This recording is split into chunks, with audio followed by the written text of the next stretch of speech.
Bates here from Pop Turner, speaking to Kim Coates about Double Down South, which is going to be in theaters January 19th and on VOD March 1st. As always, it's an honor and privilege to speak with you, sir. Welcome back to the show. I'm freezing. I'm literally freezing. It is minus 97,000 outside that beautiful window. I'm telling you, you talk about freezing your what off. It's cold. I thought you meant like I'm freezing, like you couldn't hear my intro, because I worked hard on that intro, Kim. The intro was fantastic. It's good to see you as always, man. This film's awesome. You and Lily did such an amazing job. I find it interesting because, you know, when you reading a script and then going and filming the thing in a lot of ways are two separate journeys from a storytelling acting perspective. But I'm just curious for you, does it feel like kind of one big journey with many steps, or do you kind of separate the two where like reading it, preparing, and then going and filming? I'm just curious about that with this one specifically. This one was very dear to my heart because Tom Shulman, who wrote it and directed it, who won the Oscar for writing Dead Poets Society, he's been a pal of mine for 25 years, and he wrote this with me specifically in mind. Yeah. So when you know someone's writing something for you, then it takes on a whole new piece of weight in a way, right? Yep. So I read it. I couldn't wait to sign on the dotted line. Tom and I talked a lot about the script. I'd given some notes before we started filming, and he listened to every single one. He's just such a smart, beautiful man. And getting Rick Wallace and Seth Michaels and Amy Lippens and Sarah Michaels together to produce this thing and to shoot it and to raise the money. And like you just said, you mentioned Lily, who's just so fantastic in this movie. Good. Yeah. What she did, right, with that pool cue, what she did to learn to play that game of Keno on the pool table. Matt Craven, who was a technical advisor, who's a better pool player than me, and I'm pretty freaking good. Matt taught her everything she knew, and it showed on the screen. So yeah, this movie, from reading it to knowing it was written for me, casting Lily and the rest of the cast, which are pretty phenomenal, and then to shoot it during COVID. Yep. That house, that mansion, my mansion, Nick, my character's name's Mansion.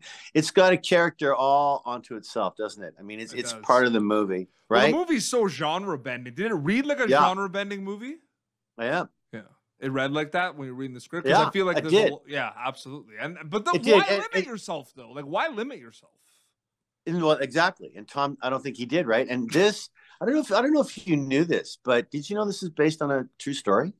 I did not know that. That's awesome. Yeah. Yeah. Yeah.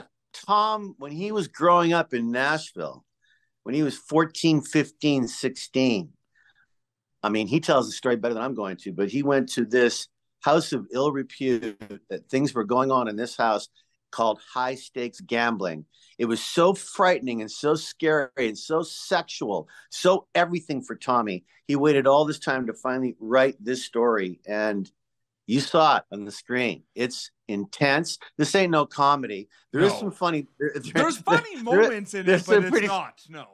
There's some funny moments, but this ain't no comedy. Yeah, but this is someone who's written, in my opinion, some of the funniest movies ever made. I know. What About right? Bob is like, that's quoted in my house all the time.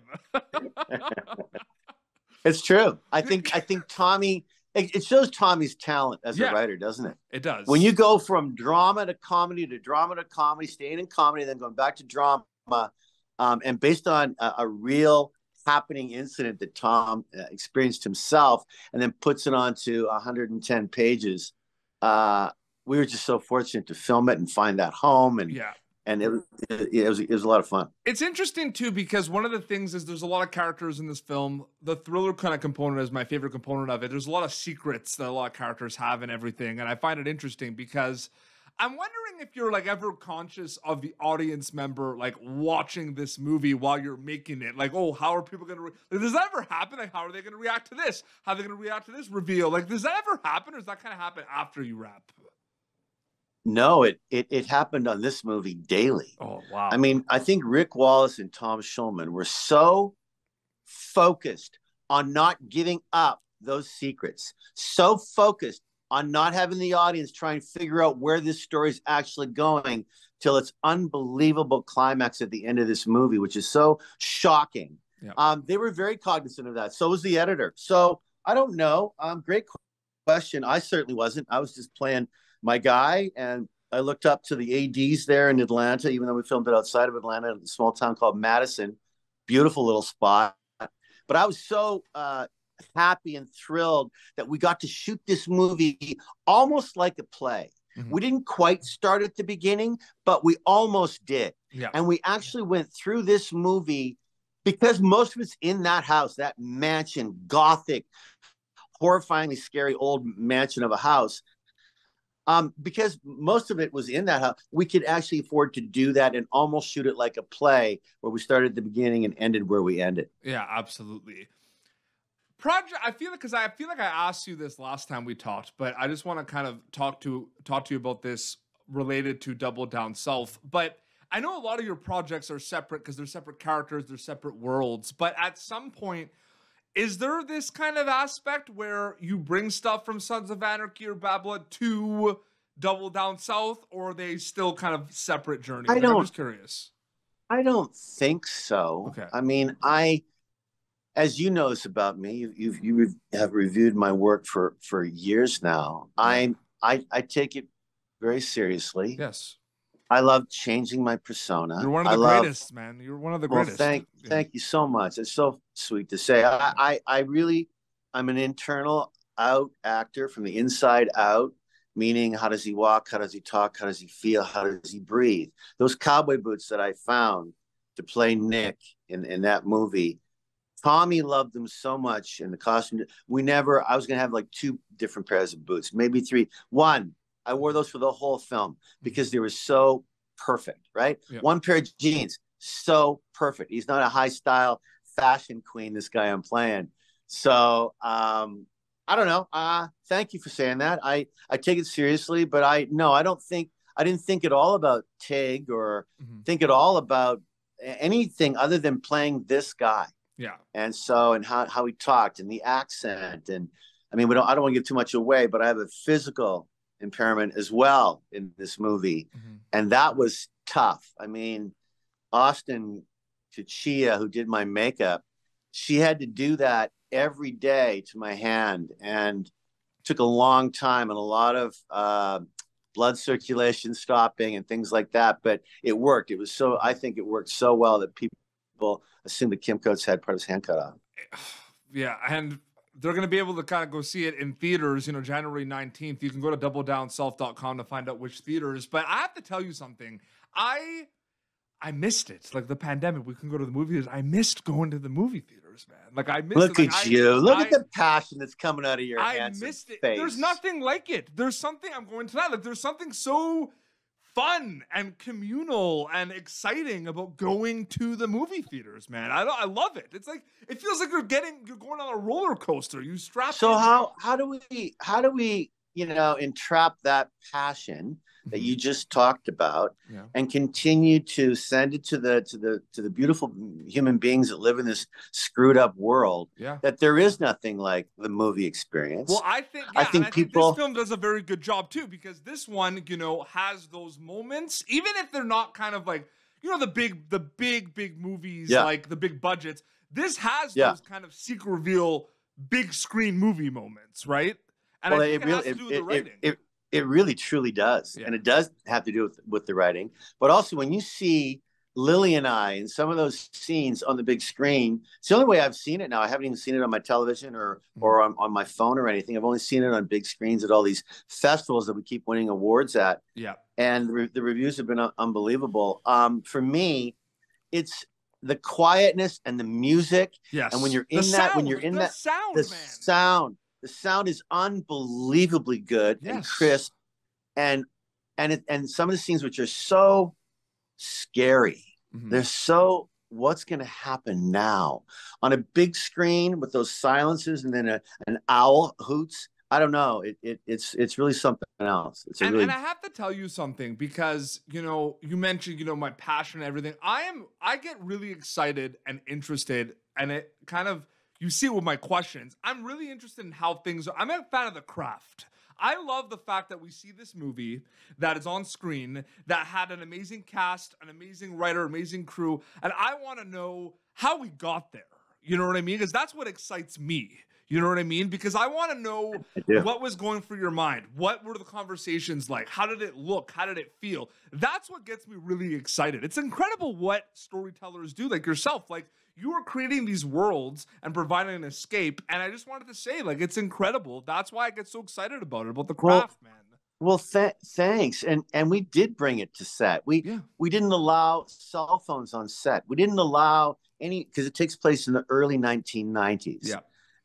And you know, it's in the South. I mean, the original title was going to be called Southern Gothic, but people thought, oh, too much of a horror. Is it a horror? And it's not a horror. It's an incredible It's got some elements. Drama. It's got some elements. It does, but Tommy was just weird, so he changed it to Double Down South, and the Double Down has to do with gambling, which is what this movie has right in the center of its epicenter, is the gambling and the money, and the absolute oh my God, the lying and the cheating that goes on in real high stakes gambling. Forget about 1990; it still happens today. Yep, of course. So so we all looked like we were in the 1990s. The wardrobe, we had no phones. People were talking to one another. Remember those days? Yeah. People actually talked to one another, and they weren't texting, and they weren't sending pictures, and not even living in the experience because they want to film everything. I don't know. I had a terrific time shooting it, and I think all my cast would say the same. Yep. And we just hung out. We didn't have trailers to hang out in. We hung out in that house. We all had like a room in that house that we could have to reflect and stay away from the crew if we needed some time alone. But no, we treated it very seriously, and we came prepared. Yeah. Oh, and one more thing. You're a filmmaker, and you need to hear this, bro. Tom and Rick, I fought for it. I didn't know if we were going to get it or not, but we fought for 1 week's worth of rehearsal.